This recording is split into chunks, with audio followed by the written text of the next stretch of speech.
All right, welcome back, everyone. Great day we've had. Our last company is Aston Minerals Limited. It trades on the ASX under the symbol ASO and on the OTC Pink sheets under the symbol WMNNF.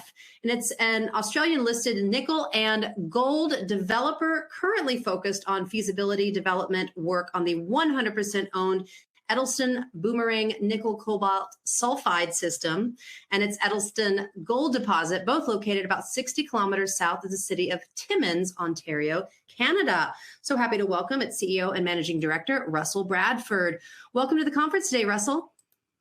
Thank you very much, Anna, and nice to take everyone through the Aston story.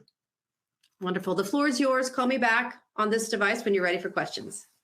Okay, thank you. Thanks, everyone. So I'm going to take you through the Aston Minerals story. This is, as Anna said, is a nickel sulphide project, 50 km south of Timmins. There's the disclaimer. You can read that at your leisure, including our two JORC resource tables. I was introduced to this project. Just a quick background of my experience. I've been in mining my whole life, worked in Africa, America, Australia, Canada, and I was introduced to this project at PDAC last year.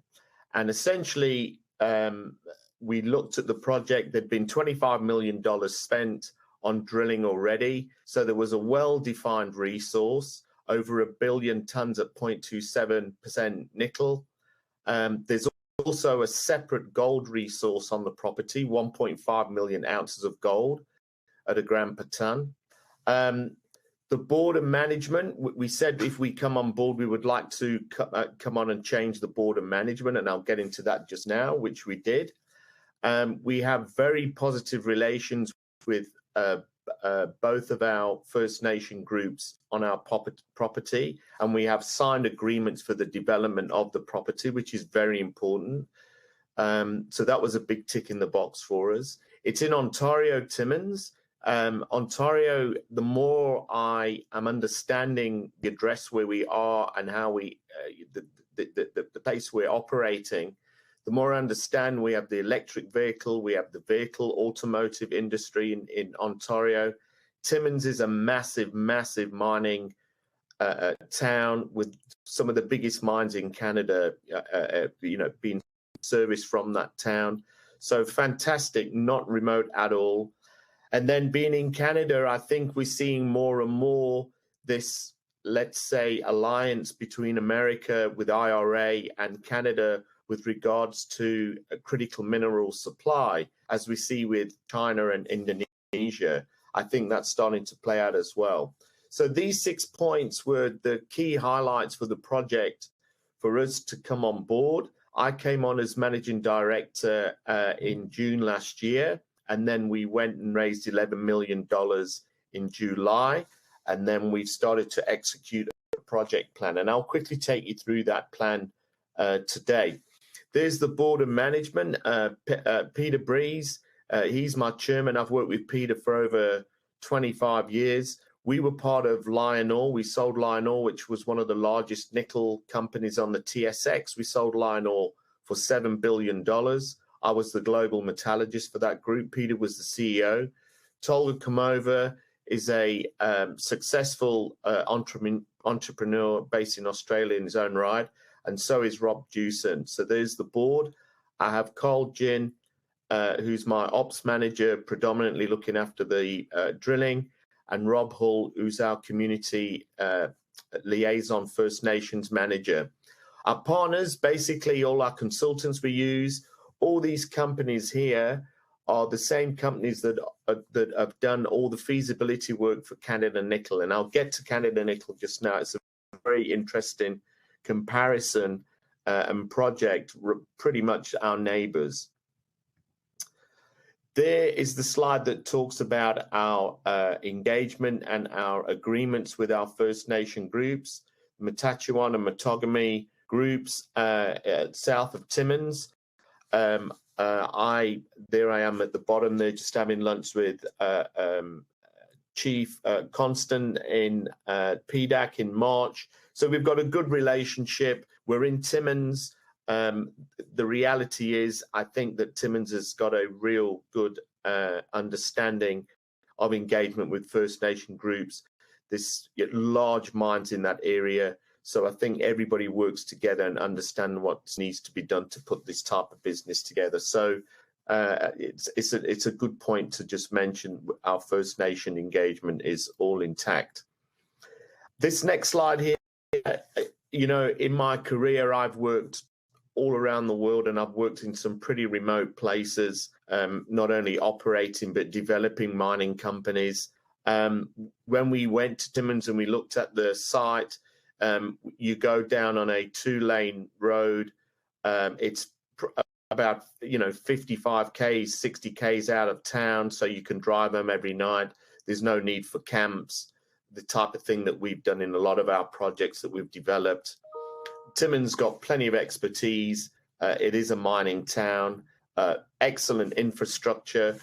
You can see they're going through the project. There's actually 2 hydropower lines going through, road, rail, and some of the biggest mines in Canada are left and right of us. So you can see Cote, that's IAMGOLD's gold project just recently commissioned, Young-Davidson, Kirkland Lake. So we're in the right address, and we are, definitely in a great part of the world to operate. If you look north of Timmins, there's a company there called Canada Nickel. I've just put that on the map. Basically, they're our neighbours. A very interesting company, a very, very similar project to ours. Their market cap is $300 million. They've gone through all their feasibility work. And more importantly, and they've done a great job, an excellent job. More importantly, they have attracted the attention of Anglo-American, Agnico Eagle, one of the largest gold companies in Canada. That was a $35 million investment. And Samsung SDI took an $18 million investment into Canada Nickel as well. So not only we've seen battery manufacturers coming on board and taking strategic positions in these type of projects in Ontario, but also large precious metal companies are realizing that there is definitely an opportunity to divest and become part of this new EV supply in North America through the IRA. So we're in a good address. There's some good corporate activity going on there. I think Canada Nickel and Mark Selby's done an amazing job. As I say, their market cap is 300 million. You go to our slide, what is our market cap? Our market cap is 25 million. So we're a fair amount behind where Canada Nickel are. However, we are, getting involved in all our technical work, and I'll get into that just now. We're probably about 2 years away, but there's the opportunity when we talk about investment that you can see the script that we have to follow to make these things work. And it's nothing different to what we've done in the past when we've developed all our mining companies. So we've got approximately 5 million in the bank right now. We won't do a raise this year. We don't need any money. We're not going to be doing any drilling. We don't need to do anything to drill any more holes. We did plenty of drilling last year. So we'll quite easily go through this year and next year without doing any raise. And there's an opportunity to actually monetize the gold asset, which I'll talk about just now as well, which will be non-dilutive to shareholders, and I'll get onto that. I mean, this slide just really talks about the project jigsaw, and I think my point's going to say, if you look on the left, there are 3 projects there. That's over $10 billion that I was involved in between Lionel, Mantra, which was a uranium project in Tanzania. We sold that for $1 billion. And then Asenko, we JV'd that with Goldfields, which is now Galiano Gold. We built that gold mine. Hugo Truto actually built that. So, and all I'm trying to say here is, there's a lot of things and a lot of pieces of the jigsaw that need to come together when it comes to putting these feasibilities and then eventually, after a number of years, you've got the design for the mine and we can move forward.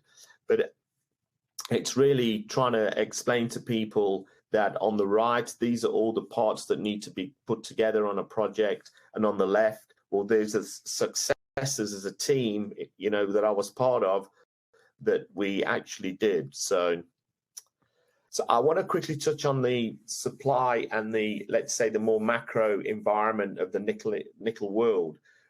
I think it's important to understand what's going on in Indonesia. These graphs that you're going to see now, the next couple of slides, aren't my graphs. They're from Benchmark Intelligence based out of London. So essentially, if you look at Indonesia and you look at China, what has happened is China realizes they need a guaranteed supply of nickel. I guess what, you know, the IRA is designed for in America with critical mineral. China went to Indonesia, sponsored a significant growth in output from Indonesia. Currently, Indonesia supplies over 50% of the world's nickel, and that is predicted to get to close to 70% by 2030. I guess there's an argument there to say, well, is that nickel going to come into North America? Well, probably not. And I don't think at all it'll come to Canada. So we look at the situation in America, in North America, with the IRA. We saw just 2 weeks ago with the Biden administration and the tariffs that have been implemented onto Chinese batteries and cars. And I think you look at a project like ours with the nickel supply that can come from this type of mine, this is exactly where we feel we're in the right space at the right time. This just talks about there's been some strategic investments. I've spoken about Canada Nickel and their investment from Samsung and Agnico Eagle. FPX in BC have had some good strategic investment from Sumitomo and Outokumpu. So there's certainly companies looking for investment in nickel projects. If you look at the automotive space in Ontario, essentially what this slide talks about is there's been some significant investment in the automotive industry, which is already existing there in Ontario and in Quebec. Honda just recently announced a $15 billion investment into the automotive expansion and conversion of their factory in Edleston in Ontario. And actually, I'm in Sudbury right now, and tomorrow I'll be attending a conference, Minds to Mobility, which is talking about the EV space here in Ontario, and there'll be all the major car manufacturers and government officials, including the US, attending this. So I look at Ontario. I'm based in Perth. I've actually just relocated to Toronto because to manage this project. And I look at the nickel space in Australia and I compare it to Ontario. And I say, in Ontario, we've got an outlet for our nickel. It's not going to China anymore. It's going to now be focusing. It's going to be looking at this North American, let's say, EV space and automotive space. So I think we'll get good support for this project. I know that, you know, companies are already talking to us. We're right in the junior end of the market. We've had quite a few discussions with companies, tier one, you know, companies from manufacturers and battery manufacturers. We don't need any, let's say, capital injection at the moment. So, but it's always good to talk, and it's always good to share the story where we are. And this slide really talks about what is going on in Ontario. And the long and short of it is you're seeing a significant uptick in investment from Japan and South Korea when it comes to battery growth in North America, and particularly in Ontario. And there you've got the four main battery manufacturers on the right-hand side: SK, Panasonic, LG, and Samsung. And there's the expansion of the gigawatts that is happening in North America.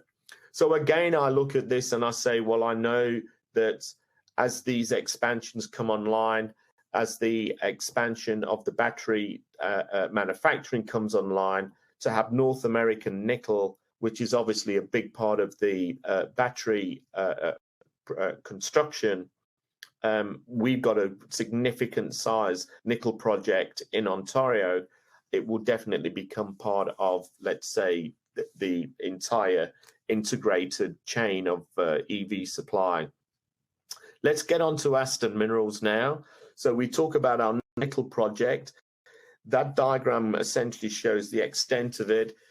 This was drilled out in 21 and 22. In March 23, there was a maiden resource declared. It was just over 1 billion tons at 0.27 nickel, so about 3 million tons of nickel in the ground. It's massive.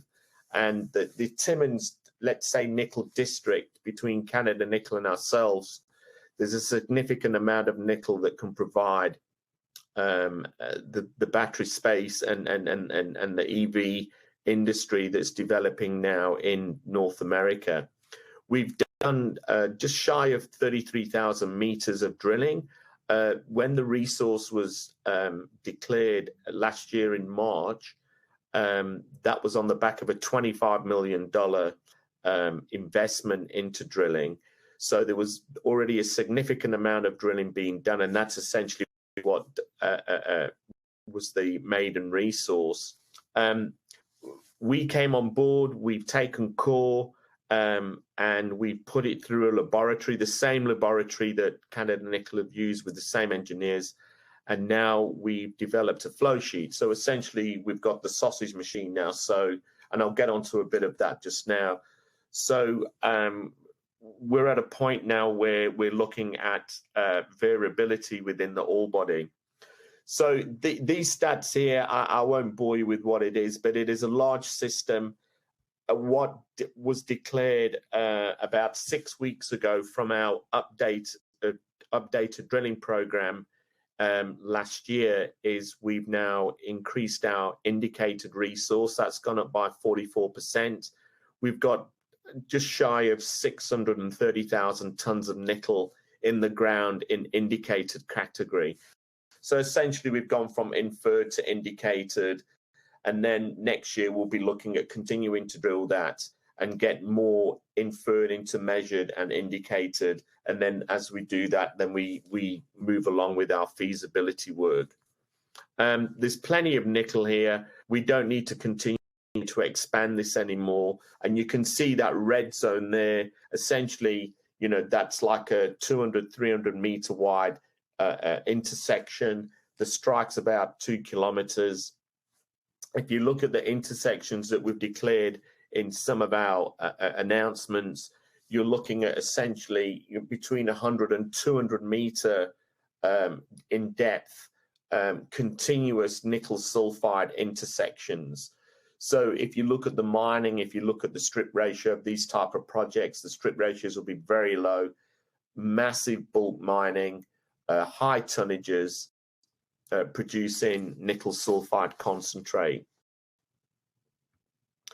This is the B2 section at the top, and that is essentially the resource in that area, all in inferred. That we'll get to later. The main focus is this part, which is the Bardwell zone. That red that you can see in the diagram is essentially showing us where the indicated resource is, and you can see this was declared in the end of February, and you can see clearly this will be where the pit will be and the start of the mine.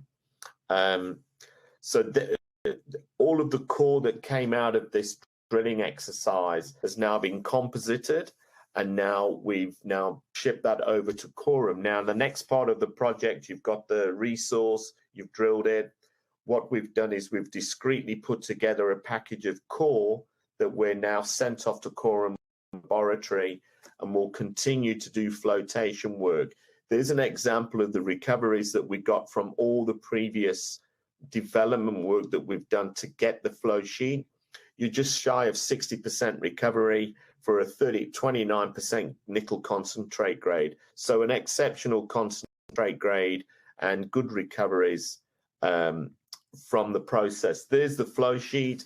This flow sheet, for those of you who don't know nickel sulphide processing, this is stock standard conventional nickel sulphide flotation. So it's a grind, mill, float process producing a quality concentrate.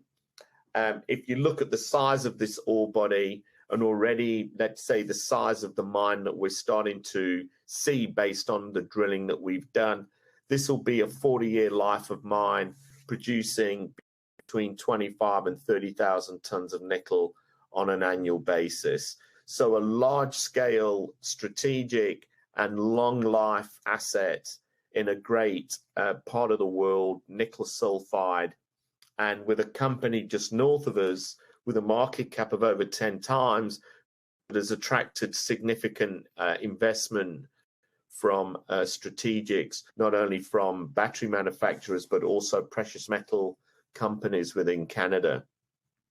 There's plenty of nickel. We talk about our exploration potential. We'll get to that later. Our focus this year is really running all that core through the flow sheet that we've now got, and then understanding the recoveries from that, and then taking those results and putting that back into the geomet model that we've developed. So basically creating this mineralogical map with the recoveries of the ore body. And what happens is then you start to just kind of understand the economics of where you need to start this mine and how it gets put together and where you're going to mine and mining schedules. So all of that work will get done this year. That's essentially where we'll be spending our money. Quickly touch on the gold. Aston Minerals was actually a gold company before it became a nickel company. We have a 1.5 million ounce gold deposit. We're right on the Cadillac Larder Fault, which is essentially the famous fault where all the large gold mines are in Canada. So Cote is 40 k's to the west of me. I've got Young-Davidson, Kirkland Lake, Agnico Eagle. All the guys are along the Kirkland Larder Fault, Cadillac Fault. We've got this 1.5 million ounce at a gram per ton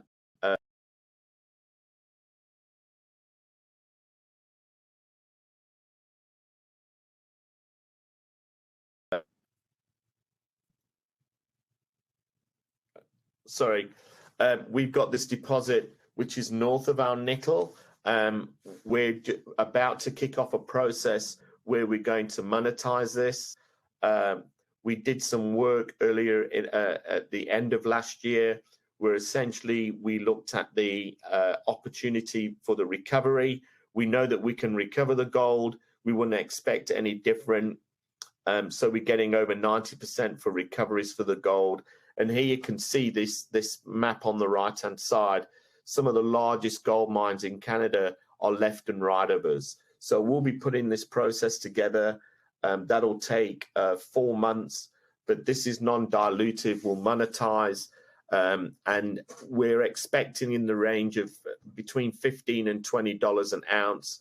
So if you do the numbers, 1.5 million ounces, we should expect to get $20 million for this. That'll be non-dilutive and obviously allow us to continue to drill and continue with our engineering and feasibility work. So a great opportunity as a company. We're in the right address. The gold price is excellent. We've demonstrated we've got a JORC compliant resource, as well as we can recover the gold. So this is a great package for someone, you know, like IAMGOLD, Agnico Eagle, or any other company that want to now get into this part of the world and develop a gold mine. So if you look at the work that we're going to be doing now, so I've taken you through, we did the Bardwell and the B2 drilling. We defined the resource. We've now, with the gold, we demonstrated that we can recover the gold. We've put a process together now that we're going to be running a sell auction. Beacon Securities out of Toronto will be running that for us. We've updated our resource. We've got a flow sheet now, so we know that the thing works. And now what we'll be doing is taking that core, putting it through I call it the sausage machine, put it through the sausage machine, see what pops out the other side. But all of that then feeds into the scoping study, which is the document which will tell us essentially what we've got, the size of the mine, the recoveries, the financials, and let's say the initial design and all the infrastructure required for it. that's essentially Aston Minerals. So I guess, why is it a compelling investment? You've got a fantastic board and management. I mean, we've been involved in over $10 billion of development of mines. So we're mining guys. We understand what is needed to develop a mining project like this. We've got a JORC compliant resource. So already we've got a good foundation. There's a lot of drilling being done on this already. Over 1 billion tons of 0.27 nickel. It's fantastic size, long life mine. We're in Canada. We know what's happening in Canada and North America. We've seen that almost weekly now with announcements and stuff. So we think we're in the right address. It is nickel. It's a fantastic. I've been in nickel for, you know, a good part of my career. It is a critical mineral in Canada, so we know we'll get support from various government agencies. We do have our First Nation agreements in place, which is, you know, paramount, and we'll continue to work on developing that relationship, which is on a great footing at the moment. And we have this opportunity of the gold resource that we can sell and monetize, and then we can put that money back into the nickel. It's non-dilutive for shareholders. It really is a good opportunity to, you know, look at non-dilutive growth for all existing shareholders and potential shareholders who think this is a great story. And, you know, I know that a lot of people get scared about coming on board and then there's a raise. Well, that's not going to happen. So we don't need to do that. So, Anna, I think that was a 25 minute brief introduction of Aston. And if there's any questions, fire away. Thank you. Wonderful, Russell. Thank you so much. We do have a few questions. Talk about the elephant in the room, China. We've been dealing with that all day. When it comes to nickel, China seems to be flooding the market with cheap nickel. So how do you compete with that? I think if you get back to what we said, I know if you look at Japan and South Korea and their investment, what they're doing in North America and with the IRA, which essentially is a set of rules that talk about the compliance and the ESG and the, let's say, the supply of critical minerals, and nickel being one of them, into the North American market. I don't ever see any Chinese nickel coming into North America unless there's not a tariff on it. And we've actually seen that. That was announced 2 weeks ago through the Biden administration. And I think that will continue. So I think between IRA, tariff, and what is required in North America, I think China's done a great job. Don't take that away. But I think to compete with North America, there's systems in place. And as Aston Minerals being in Ontario, you know, our nickel will never go to China. It will be fed into the North American and the friends and allies, South Korea, Japan, and all, you know, what is going on in Canada with the automotive industry.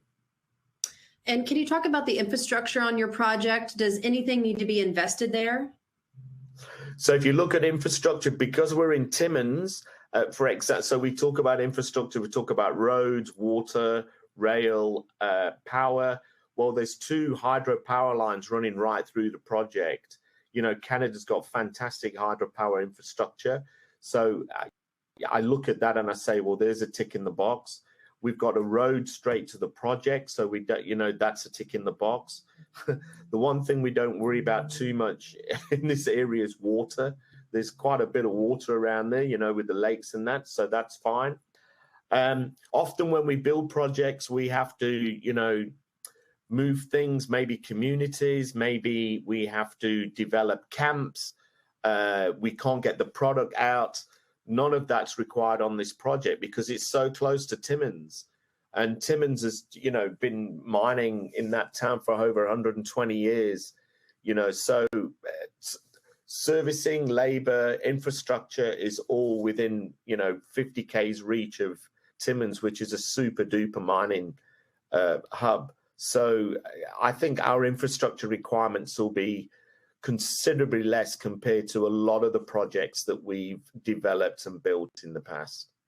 Wonderful. Well, we are out of time, but I want to give you a minute to give us some closing remarks about Aston Minerals. I think, with Aston Minerals, I look at it, and as I say, I've been involved with a lot of mining companies. This is no different to anything that we've done. I've committed to the project. I've just recently moved to Toronto last week from Australia, so I'll be, boots on the ground here in Canada. It certainly is an opportunity for any potential investor to get involved with a nickel project with a decent, great management team with a good track record.